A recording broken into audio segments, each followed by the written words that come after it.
Is that this bill be now read a second time, and I call the member for Goldstein. Thank you, Deputy Speaker. And continuing on from my speech last night, I'd like to start by just stressing how important this piece of legislation is as part of a forward-looking agenda of the Turnbull government. When you look at the challenges facing the media landscape across the world, one of the great challenges it faced is making sure that the industry can consolidate, can focus, can afford to be able to continue to produce high-quality content. And that is only going to be achieved by removing barriers, regulations and restrictions that stop the media sector from flourishing and thriving and consolidating its investment to build the content that is needed into the future.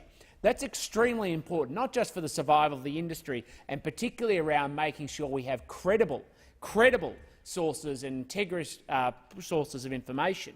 But it's also important because we want the content that Australia can produce to export to the world. If you look at the challenges and the opportunities of the 21st century for this great nation, it comes from producing service-based content in the media market to be able to export to the world of Australian stories, Australian drama and Australian news. That's what people want in Australia, to be able to see themselves reflected in media.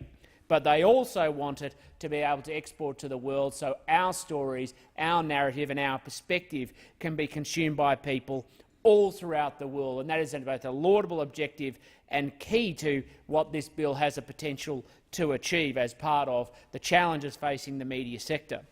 Because the objective of this reform are to enable media businesses to compete at an appropriate scale in an increasingly diverse and international media environment. And we know full well the challenges of technology and how that is increasing the sources of diversity and competition in the marketplace, something that I am very supportive of and very much encourage. But we shouldn't ignore the fact that it has an impact on the challenges of the industry in Australia. This bill will also reinforce continued diversity of news sources and information within the media industry, and that's why I support it. This reform is an opportunity to advance Australia beyond a framework that was designed in the analogue era of media. And that's the problem with the opposition of this bill. It's based in a 1950s-style analogue mindset, rather than recognising the evolution, the diversity and the dynamic nature of media in the 21st century. The predictability of media sources meant that regulation in the past was able to be approximately numerate to the number of diverse media sources and the structures that those media companies operated by. But in the modern world, we live in a significantly different era. The volume of news sources enjoyed by Australians has expanded rapidly in the past 20 years. We have access to online content and subscription services, as well as the traditional platforms of television and of radio. These digital platforms are not currently subject to operational or investment restrictions. The objective of media regulation today should be to affirm media diversity, but is not currently working. Instead, the restrictive regulation prevents local news sources and outlets from providing effective coverage while stifling their efforts to keep apace with the change the industry is experiencing on the ground. This bill primarily seeks to repeal two control and ownership rules that no longer make sense in the digital media environment of the 21st century: the 75% audience reach rule and the 2 out of 3 cross-media control rule. These rules are antiquated anachronisms of the past and do little to support media diversity. Their removal will allow regulated media companies to achieve greater scale in their operations and, subject to the general law, to restructure their businesses to make the most of the opportunities as they emerge. The 75% audience reach rule prevents a person, either in their own right or as a director of one or more companies, from controlling commercial television broadcasting licences whose combined reach exceeds 75% of the Australian population. This rule effectively prevents any major commercial television network, that is 7, 9 or 10, from merging with or acquiring the regional television networks of Prime, Win and Southern Cross, or vice versa. In the digital media environment, the 75% audience reach rule is simply redundant. The digital era has allowed content to be seen by viewers all over Australia and, of course, internationally, something that we should encourage. The consequences of these restrictions mean that television broadcasters have very little capacity to compete in the modern media environment. The 2 out of 3 rule also has harmful consequences. It prevents mergers or changes in control that involve more than 2 of the 3 regulated media platforms in any commercial radio licence area. The distinction between online media and traditional media platforms has become increasingly hazy. And we know that. If anybody has consumed media on the other side of this parliament would know that that has changed over time. Yet only one platform remains regulated. Again, an anachronism of the past and to do with a early 20th century mindset. Viewership from different media sources is as fluid as ever.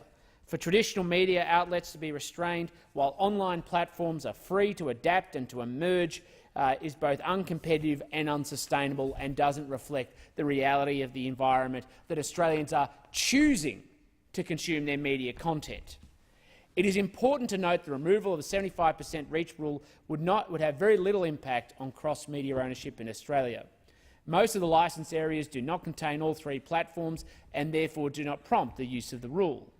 In a large sum of the remaining areas, further media transactions of any sort will still be prohibited due to the diversity floor requirement of a minimum of 4 voices under the 5-4 rule, which state that at least 5 independent media organisations must be permanently operational in metropolitan commercial radio licence areas and 4 such groups in regional commercial radio licence areas.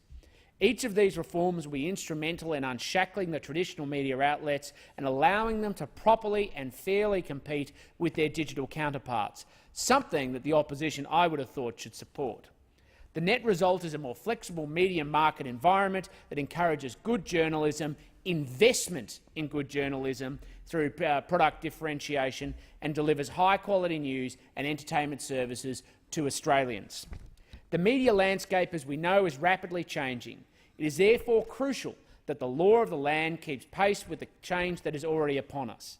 Over the past 15 years, as viewership shifted to digital mediums and traditional media assets have declined, we have seen the emergence of a number of online giants who enjoy a massive market share of advertising spending. Online platforms have grown from a 6.1% share of the Australian advertising pie to achieve the largest share of advertising revenues, capturing 36.2% in 2014. Over the same period, television shares declined to 30.7%, while radio shares fell to 8.2%. The share of newspaper advertising has also fallen from 37.5% to 15.7%. An analysis by PwC has shown that these trends will continue and will cause a concerning depreciation of revenue for free-to-air television stations in real terms. If we are to continue to enjoy a wide range of broadcast services with the content that Australians want, that gives them the content that Australians want, it is vital that our traditional platforms are given the ability to simply be free to compete with other news sources of media. Print mediaship has declined and rapidly changed over long periods of time, and the fragmentation within the radio sector is evidenced most significantly between our regional areas and cities. Due to the vast difference in market size, metropolitan commercial radio services attract larger audiences than their regional counterparts. On top of this, there is also a growing divide between AM and FM stations. But perhaps the most recent digital disruption of recent years has been with the audiovisual market. Not only are video streaming devices proliferating around the world at an incredible rate, and I myself am part of the audience and consumer drive towards that, to have been able to access the content that people seek on demand and at the quality they expect. And a large part of that, I might add, Deputy Speaker, is of Australian content, of wanting to see high-quality productions from traditional media outlets moving into the digital environment so that I can see the future of Australia and our stories.